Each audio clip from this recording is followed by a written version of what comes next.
બોલાવવાનું કારણ એ જ છે કે રાજમાતાના કોરે કુંવરનો જન્મ થયો છે, માટે પણ રાજાને હાજર કરો. જેવી દાસી તમારી આજ્ઞા. આજે પરાધન બોલાવે રાજન આવો જોડે.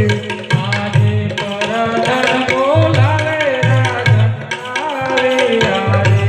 આવો રાજ દરબાર પરાધન બોલાવે રાજન આવો જોડે. હરિયા રાજ દરબાર પરધન બોલાવે રાજન આવે આવે. કહો પ્રધાનજી, તમને શા માટે બોલાવે? તમારા ત્યાં તમને બોલાવવાનું કારણ એ જ કે રાજમાતાના ખોરે કુંવરનો જન્મ થયો છે, તે માટે તમને હાજર કર્યા.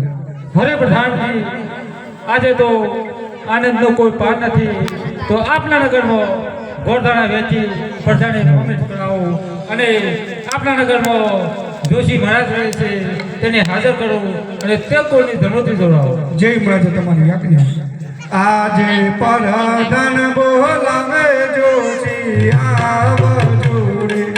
આજે રાજરી દરબારનાય બેનો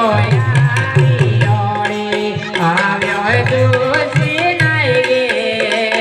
પરધાન બોલાવે જોશી આવી આવો રાજ દરબાર પરાધન બોલાવે જોશી આવો જોડે. હે કહો મારા ચારે પડિયા કા. પરધાન બોલાવે જોશી આવી